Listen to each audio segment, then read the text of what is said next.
35ಕ್ಕೂ ಹೆಚ್ಚು ಜನ ಕಲುಷಿತ ನೀರು ಸೇವಿಸಿ ನರಕ ಯಾತನೆ ಅನುಭವಿಸ್ತಾ ಇದ್ದಾರೆ. ನೀರು ಕುಡಿದಿದ್ದ 35ಕ್ಕೂ ಹೆಚ್ಚು ಜನ ಈಗ ಆಸ್ಪತ್ರೆಗೆ ದಾಖಲಾಗಿದ್ದಾರೆ. ಮೈಸೂರಿನ ವಿವಿಧ ಆಸ್ಪತ್ರೆಗಳಲ್ಲಿ ಈ ಗ್ರಾಮಸ್ಥರಿಗೆ ಚಿಕಿತ್ಸೆ ನೀಡಲಾಗ್ತಾ ಇದೆ. 35ರಲ್ಲಿ 4 ಸ್ಥಿತಿ ಚಿಂತಾಜನಕ ಅಂತ ಹೇಳಲಾಗ್ತಾ ಇದೆ. ಐಸಿಯುನಲ್ಲಿ ಆ 4ರಿಗೆ ಚಿಕಿತ್ಸೆ ಮುಂದುವರಿತಾ ಇದೆ. ಘೋರ ದುರಂತ ಇದು. ಈಗಾಗಲೇ ಒಬ್ಬರ ಪ್ರಾಣ ಹೋಗಿದೆ, ಇನ್ನು 4 ಸ್ಥಿತಿ ಚಿಂತಾಜನಕ. ಐಸಿಯುನಲ್ಲಿ ಚಿಕಿತ್ಸೆ ಪಡೆದುಕೊಳ್ತಾ ಇದ್ದಾರೆ ಅಂದರೆ ಯಾವ ರೀತಿ ನೀರನ್ನು ಪೂರೈಕೆ ಮಾಡಿರೋದು? ಹಾಗಿದ್ರೆ ಮನೆಗಳಿಗೆ ಪೂರೈಕೆ ಆಗುವಂಥ ನೀರು ಇಷ್ಟರ ಮಟ್ಟಿಗೆ ಕಲುಷಿತಗೊಂಡ್ರೆ, ಕಲುಷಿತ ನೀರು ಪೂರೈಕೆ ಮಾಡಿ ಇದ್ದಕ್ಕಿದ್ದ ಹಾಗೆ ಅದನ್ನು ಸೇವಿಸಿ ಒಂದು ಪ್ರಾಣನೇ ಹೋಗ್ಬಿಡುತ್ತೆ. ಗ್ರಾಮದಲ್ಲಿ ಯುವಕ ಒಬ್ಬ ಸಾವನ್ನಪ್ತಾರೆ, 35ಕ್ಕೂ ಹೆಚ್ಚು ಮಂದಿ ಅಸ್ವಸ್ಥರಾಗ್ತಾರೆ.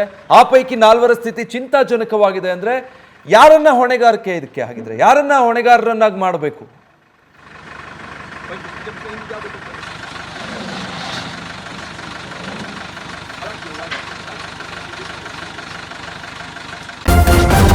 ನ್ಯೂಸ್ ಫಸ್ಟ್ ನಿರ್ಭೀತಿಯಿಂದ ನಿಮ್ಮ ಪರವಾಗಿ.